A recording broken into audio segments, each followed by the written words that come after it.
A year ago, I set out to change my life completely. I had big goals for 2024 and the year started well. I hit goal after goal after goal. I thought I'd crack the code when I turned things around in just 6 months. I even made a whole video about it. But right after that, my life kind of fell apart. Everything I had worked for felt like it was slipping away. But we'll talk about that later. Because here I am, 1 year later, feeling stronger, wiser, and more confident than ever. Here's how I changed my life in 1 year and how you can too. After the first 6 months of growth, I found myself asking, what now? The goals I had set out to achieve were partially achieved, but a lot of them didn't feel as fulfilling as I imagined they would. For a while, I felt stuck, questioning what I was even working toward. What is the point of working hard and chasing your goals if you're not even excited about the life you're building? It was like I had climbed this huge hill, only to realize the view was shit. For a while, I kept myself busy to avoid the questions. Am I even doing this for me? Am I chasing these goals because I truly want them or because I think I should? And spoiler alert, it was a mix of both. Right after those 6 months, everything hit me all at once. I overcommitted, life got in the way, and I started spiraling. Who let me be an adult? I started to feel the self-doubt, the imposter syndrome, and the what am I doing in my life? I felt like I was failing at all of the things I had been so sure about. It was humbling. Let me tell you something I learned the hard way. Feeling stuck isn't the end, it's the beginning of something new. I realized I had outgrown the goals I was chasing. That's why they didn't feel fulfilling anymore. And honestly, thank God. That's okay. Growth means you're constantly evolving, and sometimes that evolution requires you to let go of things that once defined you. Your identity isn't fixed. You're not bound by who you've been, the mistakes you've made, or even the successes you've achieved. So, I did something uncomfortable. I just stopped pushing so hard. I let myself sit in the discomfort, journal about it, and ask some scary questions. What do I actually want? Who do I want to be?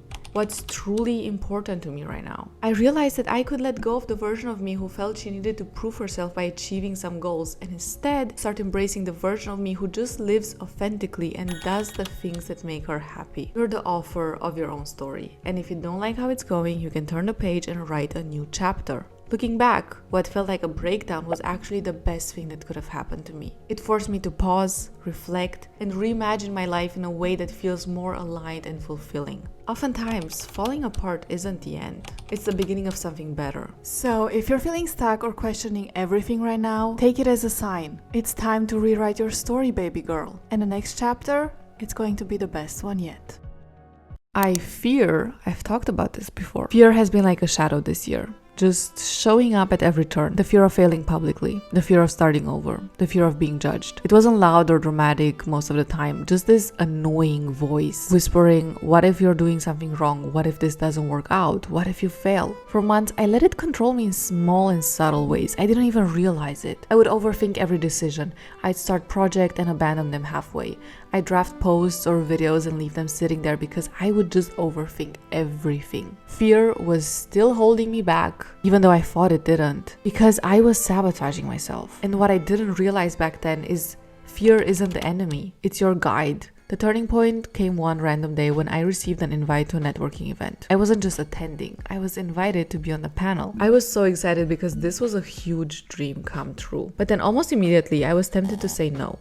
The thought of speaking publicly was just so scary. But it quickly hit me that this wasn't just an opportunity. This was a chance to face one of my biggest fears and prove to myself that I could rise to the occasion. So instead of letting fear talk me out of it, I said yes. I mean, what is the worst thing that can happen? Failing, embarrassing myself, people judging me? Yeah, those things sound awful. Still, sometimes they happen anyway. But you know what is even worse? Never trying. What I learned from all of this is simple, but it's literally everything. Fear is proof that you're growing. You don't overcome fear by avoiding it. You overcome it by feeling it and acting anyway. Each time I faced it, whether it was by posting another video, walking into a room of strangers, or speaking publicly, I became a little braver, a little stronger. Looking back now, fear wasn't my enemy, it was my guide. It showed me exactly where I needed to go, even when I didn't feel ready. So if you're scared right now, good. It means you're on the brink of something meaningful. Don't run from it. Don't let it hold you back. Let it be a sign that you're evolving. After months of obsessing over my personal achievements, I realized how easy it is to isolate yourself in pursuit of goals. I was so focused on what's next, the next milestone, the next win, that I stopped prioritizing the people around me. I told myself it was fine because I was busy. I was building my future. I'd make time for them later. But this is the problem about chasing your dreams in a bubble. When your life starts to unravel, and trust me, it always does at some point, it's not the achievements that will catch you, it's the people. It's humbling to realize that no amount of success feels good when you have no one to share it with. And when everything started falling apart, it was the people in my life, my friends, my family, and even unexpected and new connections that reminded me what really matters. It's so easy to romanticize the solo journey. You know, I don't need anyone. And don't get me wrong, I'm all for cutting ties with people who treat you badly. Burn the bridge, let it go, don't look back. Protect your peace. But what about the people who care about you? The ones who have good intentions? What about the friends who are there for you? You need to realize that if you want the right people in your life, you have to let them in. And how do you find the perfect friends? You start by being the friend you want to have. Be the person who shows up, not just when it's convenient, but when it's necessary. Be the one who listens with no judgment, who celebrates wins like they're your own, and stands beside someone when they're struggling. Open up, let yourself be seen, and stop pretending you have it all figured out. Vulnerability is scary, but it's also what allows you to connect in a way that matters. You can't expect deep relationships if you're not willing to go deep yourself. Surface level friendships won't carry you through life's hardest moments. Real connection comes from honesty. So invest in your relationships. Not just when you're lonely or when you need something, but always. Be intentional. Send that text. Plan a meeting. Because here's the truth. The goals you're chasing, yeah, they might be important, but the people you let in along the way, they're what makes the journey worth it. Life isn't always fair. Sometimes you'll find yourself in situations that are completely out of your control. Maybe you're dealing with things you never asked for, things you arguably didn't deserve. I know, it's easy and very tempting to sit there and think, how can I possibly have a good life when everything around me feels so bad? And look, I get it. There are times where it feels like nothing is going your way, like you've been cursed, like you are just an unlucky person. You're stuck, you're frustrated, and you're asking, why me? But here's the tough love. You don't get to control every circumstance in your life. What you do control is how you respond to it. Because you can have bad circumstances and still build a good life. Listen to that again. Your circumstances are not an excuse to give up on yourself. Life isn't waiting for everything to magically align before you decide to be happy, to show up, or to work toward the life you want. If you keep waiting for the perfect conditions, you'll be waiting forever. You have to learn to build in the middle of a mess, to show up for yourself even when the odds feel stacked against you. I'm not saying it's easy. It's not. It's hard to keep going when things feel unfair. It's hard to keep going when life keeps handing you challenge after challenge after challenge. But here's what I learned. Bad circumstances don't have to mean a bad life. At some point, you have to stop waiting for life to get easier and start making the most of the hand you've been dealt. Tough times are inevitable, but so is your ability to rise above them. The reality is, you always have a choice. You can let the bad moments swallow you whole, or you can decide to keep moving, keep fighting, and keep believing that better days are ahead. You don't need a perfect life to live a good one. You just need the courage to show up, no matter what life throws at you. And trust me, when you look back at everything you overcame, you'll realize that the hard times didn't ruin you, they made you. One of the hardest lessons I had to learn and relearn is that life doesn't follow a perfect schedule. I used to put so much pressure on myself to hit certain milestones by a specific age. Move abroad by 18, graduate by 21, career success by 25, a perfectly balanced life by 28. It's funny how we convince ourselves that we're not there yet, whatever there even means, and we're somehow falling behind. I would look around and compare my timeline to everyone else's, as if life were some kind of race where finishing first made you the winner. But then life, as it always does, reminded me that timelines are not ours to control. The goals I thought I would have achieved by now, some of them didn't pan out the way I imagined. I've had moments where I felt stuck, lost, and like everything was falling apart. I'd sit there wondering, what's wrong with me? Why am I not where I should be? It took me a while to see it, but here's what I learned. The timelines?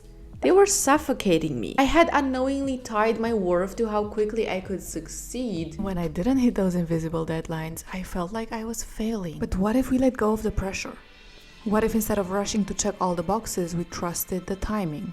Some chapters take longer than others, and that's okay. Some seasons are for building and achieving, while others are for resting, learning, or even falling apart so you can rebuild stronger. I had to accept that I wasn't behind. I was exactly where I needed to be. When I stopped obsessing over where I should be, I gave myself permission to enjoy where I was. Letting go of the timeline doesn't mean letting go of ambition. It means releasing the pressure that everything has to happen right now.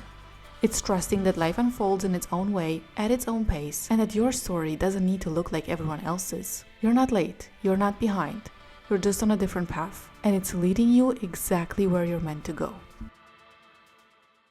There were moments this year where I felt completely defeated. I had tied my self-worth so tightly to my achievements that anytime something didn't go as planned, it felt like the ground had been pulled out from under me. If I didn't hit a goal, if I stumbled, or if things fell apart, it didn't just feel like I had failed. It felt like I was a failure. It's a dangerous trap to fall into, isn't it? Measuring your value by how much you've accomplished, how many goals you've checked off, and how flawless your life is. When things are going well, it's easy to feel on top of the world. But when faced with setbacks, that's when the self-doubt creeps in. You start questioning everything. I have learned to not rely on external validation that comes from other people, but achievements, academic validation, that's tempting, to say the least. The thing is, failure feels so personal. But I've come to understand that you are not your achievements and you are not your mistakes. Your worth doesn't evaporate when you stumble. It doesn't shrink when you fall short. It doesn't vanish because someone else seems further ahead or because life didn't play out the way you imagined. Your value isn't something you earn. It's something you already have. It's intrinsic. It's constant. It's yours, no matter what happens. What really matters isn't whether you succeed or fail. It's how you choose to respond when things don't go your way. When my life felt like it was falling apart, I had to remind myself that I still had a choice. I could let the setbacks define me, or I could decide to get back up, learn from the mess, and keep moving forward. So, if you've tied your worth to your wins and losses, let me tell you this. Your value is not conditional. You don't need to prove yourself to anyone, not even you. Whether you're on top of the world or picking yourself back up, you are enough